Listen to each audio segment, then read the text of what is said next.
Hello, friends, cosmic family. We are so happy to have you on this next installment of Interstellar Chats. I'm already calling it the wrong name. Interstellar Chats. Here we are.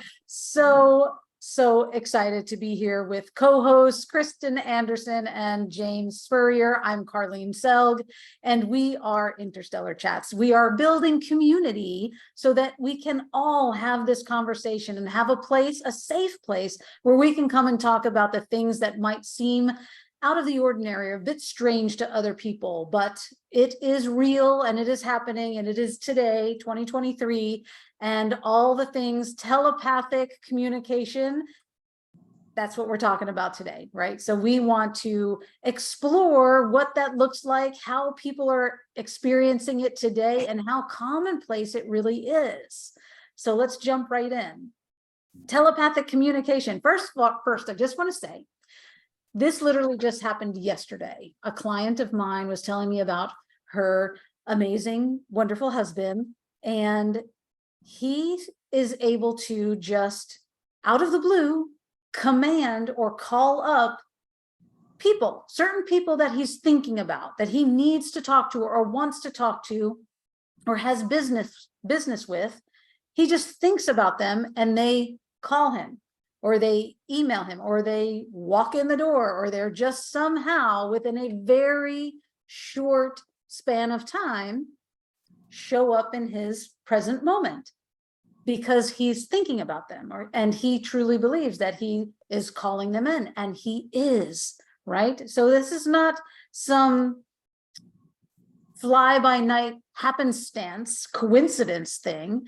We are literally moving into the timelines where, or the timeline where we are switching on the ability to do all of the things. All of our superpowers are now here right in front of us, and we can tap into whatever it is that we need at the moment.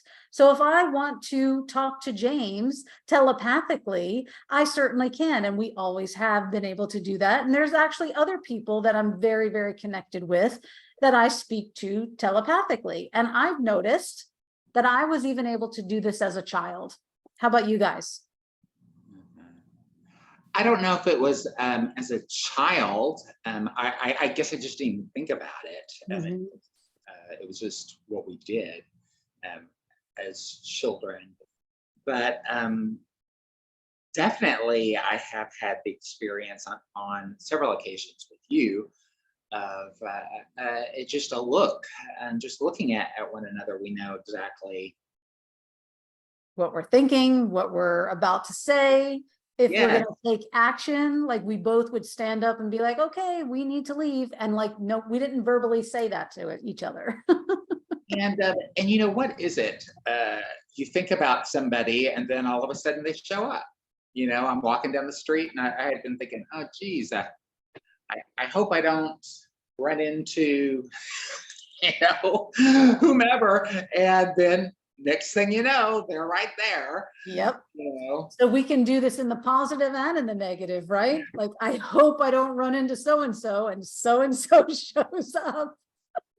Right. Yeah, because it's the thinking of it that makes it happen. So yeah, that's very interesting. I've had a number of experiences that way that were, I wouldn't say intentional, but I was more wondering and thinking about it. But I feel like if I'm not actually actively thinking on it, well, that's not true either, because I was going to say it doesn't really happen, but sometimes it does. And, you know, they call it, what is it, the RAC, the reticular activating system, when you're thinking about something and then it just starts showing up.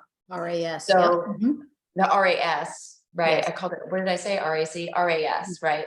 So if I know, I guess I have a sense that somebody is thinking about me. If I see things in my environment that remind me of them, then I know that they are actually thinking about me, and that's that connection. For sure.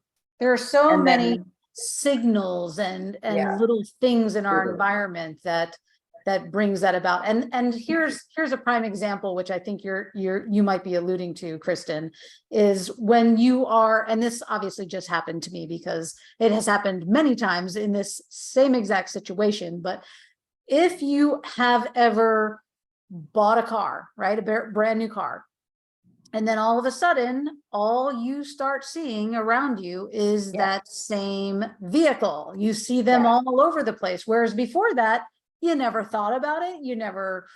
It was never in your attention span, right? You never really, and that's what we're talking about as far as the reticular activating system, because once you bring it into your awareness, then it's always in your awareness and it keeps popping up and keeps popping up. And there's a reason for that, right? If you do that preemptively, you can manifest what it is you want in your life. Yes. And I think, although speaking telepathically, right, there are things that you're thinking about, like a red car that you might see, red car. But then when you see things that are reminding you of a certain person, it's similar but different. Like they could be trying to contact you and they're calling out to you like, oh, call me. Right. And if you call them, or they might just call you, be like, I've been thinking about you a lot lately, and be like, I know. You've been showing up for me too. Doesn't that feel very, very subtle? Because I feel like there are these subtle exchanges where, I've been having that feeling where I should contact you too. But if we are more intentional and using it as a skill to really command the contact or relaying of the information, it happens so much more directly. And I have a direct experience with this, literally just, I believe within the last 2 months, a fairly new friend of mine who lives in another country. I communicated with her actually, and I said, let's do this experiment. And it was a telepathic exchange. But we set it up, right? So I said, I am going to think about something. I'm going to send you a message. And by this time or this date, you're going to tell me what it is that I'm giving you this message about, right? So I love this. This. Yes. So we do this, right? We set up, we don't tell each other what the message is or when it's happening. We just say, we don't even say what the date is, right? We just say by a certain date, I'm sending out this message, and by a certain date, she or whomever is going to give me back this same message by this date. And if that happens, I know that I sent the message and it was received, and here's my confirmation, right? So my message to her was, and this was totally random. My message to her was, I want you to show me or say to me something about tulips, just flowers, just tulips. And that was it. Something so simple, right? Because I don't want to be too complex about it. I just wanted to test and see if the tool is working, right? So my message was to send out this word or an image or something she's going to talk about or show me tulips. And I'm telling you, within 2 days, 3 days, she posts on social media. Did she post on social media, or was it something directed towards me? It had to be towards me because I really felt like it was my message, right? So she had a picture, just a picture, an image of tulips, all, beautiful tulips. And it was just so perfect. And what color they were? They were pink and yellow. But I didn't say anything about the color. I could have, we could have gone further and said, detail about it, or how many tulips, or, what have you. So there's definitely more practice that can go into that, but that just shows us that we absolutely don't have to take this by chance. Like by chance, when I was a child, when I was a teenager and I would pick up the phone and my best friend would already be on the other line because we already knew we wanted to talk to each other. Yeah. And, you know, And- back then it was a regular lined telephone. And I think the reason that that happens successfully is the excitement. You're manifesting it Mhm. out of your intention, because your Yes. intention is most likely love, I would say, or Mhm. excitement. Truly. And so when we're manifesting, we can either manifest through love or fear. So you have to be careful about what it is that you're manifesting. But Yes, this is absolutely true, because you know, when people say misery loves company, if you are commiserating with someone and they're plugged into that frequency, you both are now compounding the energy and the frequency of bringing all the bad shit towards you, right? So Trouble. This is big trouble. it's big trouble. So Hey, and if you absolutely. like that kind of thing, then go for it. Right. We're not saying don't do it, you know, because that's all you. That's on you. Just do it intentionally. Yes, and I will walk away from that situation. Me too. I'll be peace out. I'm out. it's just about loving detachment. You know, it's just about having loving detachment. Mhm. Yes. Yeah. So the point being with telepathic communication is it truly is manifesting what it is that you need or want or desire in the present moment. And sometimes it seems like it is sparked by necessity. You know, has that ever happened to you? Like you really needed something and then it happened. Mhm. Like I remember I really needed some money one time. And it was like 2 o'clock in the morning. I'm in LA. I'm walking down the street. There's an ATM there.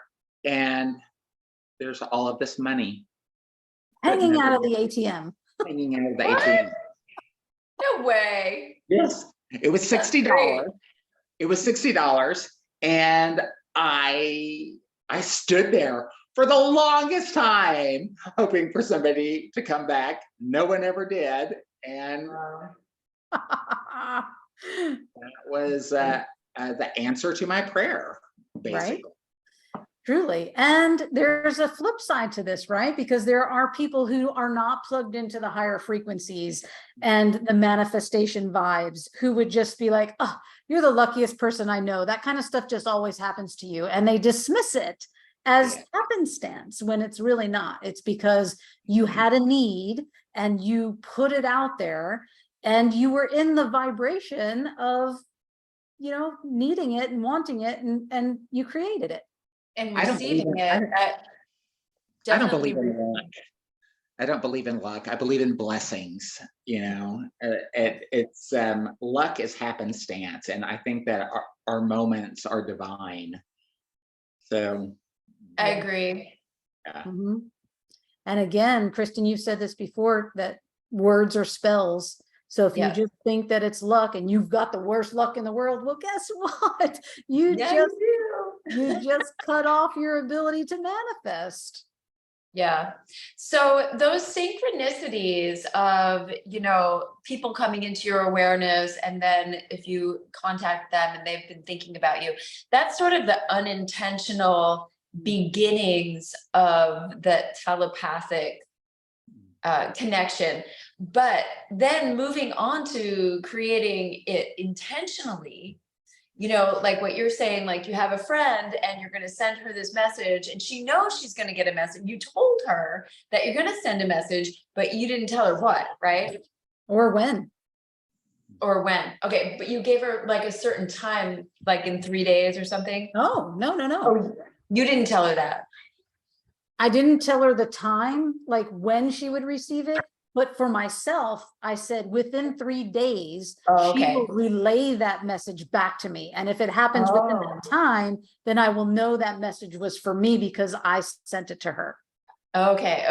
That's cool. I think that's a fun thing to practice. I'm going to try that because I haven't really practiced doing that intentionally at all. The times that it's happened have just been synchronistic. And usually that will happen if, someone wants to contact you as much as you want to contact them, and then boom, it'll happen. Yes. But if you're just really trying to reach out for somebody, but they're not trying to talk to you, that is a different story. Yeah.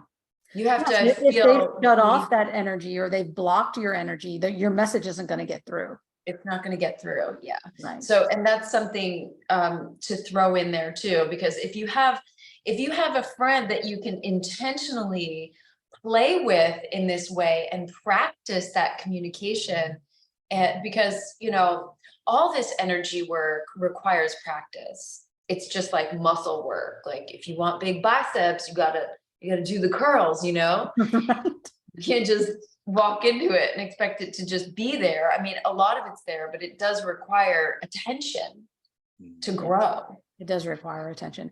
And that leads me into, or segues into, this whole thing with the new energies that are coming in to the planet, because we are in a lighter, brighter state of being.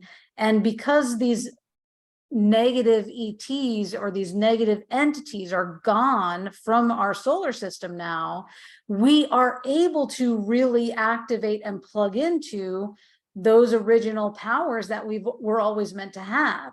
So if we are consciously practicing something, it's going to come so much easier than if we practiced it 50, 60 years ago or longer, or even 5 years ago, right? Because there was so much negative energy that was cloaking our planet that it was very difficult for our ability to send signals, energetic frequency back and forth. Yeah, there was a lot of interference. A lot of interference. Yeah. And so now that the air is cleared, so to speak, we can practice better. And what a beautiful time to be alive to Right? experience this. Yeah, it's pretty cool. Truly. Pretty cool. So what would be like some cool telepathic exercises that we could do? So I think this is better done one-on-one at first. So just pick one person to do it with, and just decide, like, this week, just kind of collectively say, this week, I'm going to send you a message. And this week, you're going to relay back to me what that message is. And that's all you have to say. And then for you, you decide, what is the message? What is the time frame you want to get it back in? And really, what are the details surrounding that? It can be as broad or defined as you'd like it to be. And then practice with, play with it. Seem like also part of bringing it in is the letting go of it. After you have the intention of what it is that you're wanting to create, then you just let it go. And then it creates itself. It's not something that you just are going, oh, I have to make this happen. You're not making it happen. You have the intention, like, oh, I sure would like to see my friend Susie today. And boom, you see your friend Susie. It's just like, I've noticed that it works like that for me. Or I get a telephone call and it's the person I'm sitting there thinking about. Yes. So I think there is a spectrum of how this works, right? So for a beginner, it might take a little bit more focused energy and intention, because for you and I, it could be just a one thought and let it go and it happens, because we are so practiced at it. We are so in tuned with each other. We know each other's frequency. However, with my friend in another country, I've never tried to do this with someone in another country, but distance shouldn't matter, because time and distance are not, they don't play the same, right? So what I did when I was practicing with this new friend on receiving and giving and receiving telepathic information, I set the intention And then I said, basically imagined, like put that image in my head of what it was I was sending, and literally sent it across the waves, right? I sent it through the universe, if you will. I sent it through the air. I don't know how to explain that, but I sent it out through the ether. Through my mind, through my imagination, through energetic frequency. I sent the message, and then I just repeated that thought process, or that imagery, or that energetic sending, right? I repeated that a couple of times, once or twice in the morning, each morning, until the day that she sent it to me. So it wasn't just a one and done, where you and I, James, could be a one and done. For this other person, since it was a new practice, Yes. and a new friendship, Yeah. I just put more time and effort into manifesting it. Well, because practice, it's a It's new practice. person. Yeah.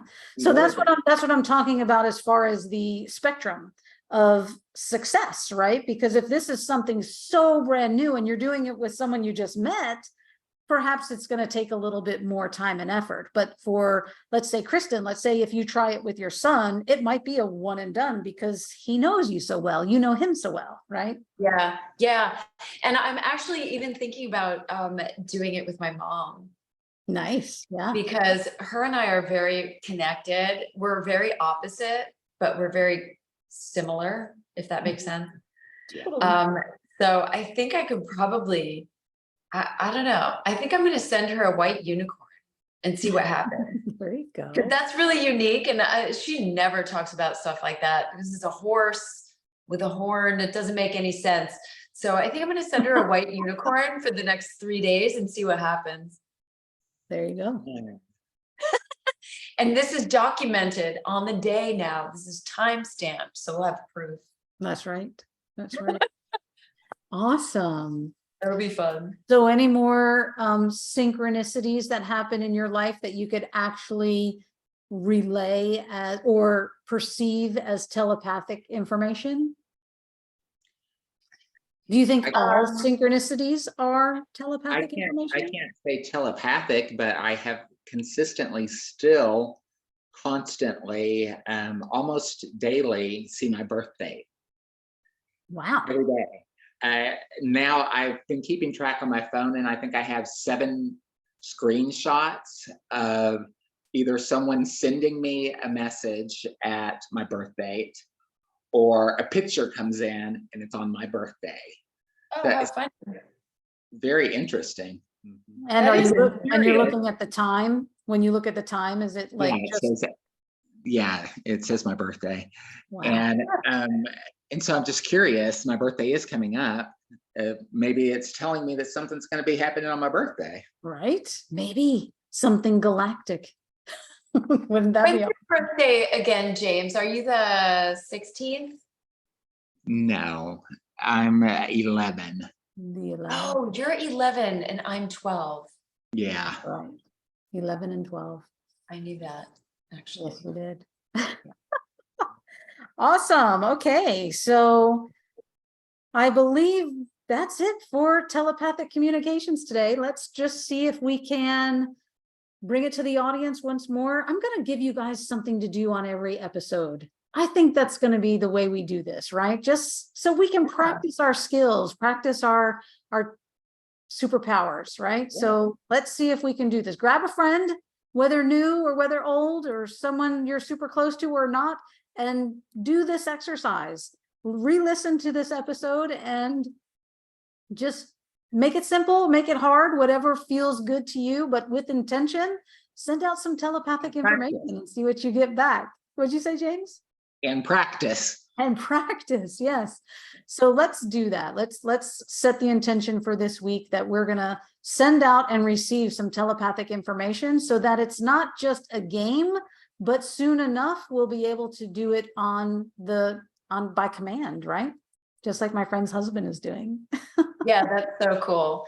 Practice makes progress. That's right.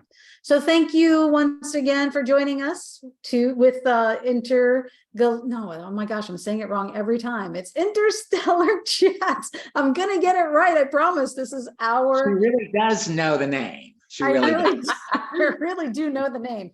Interstellar Chats with Carlene, Kristen, and James.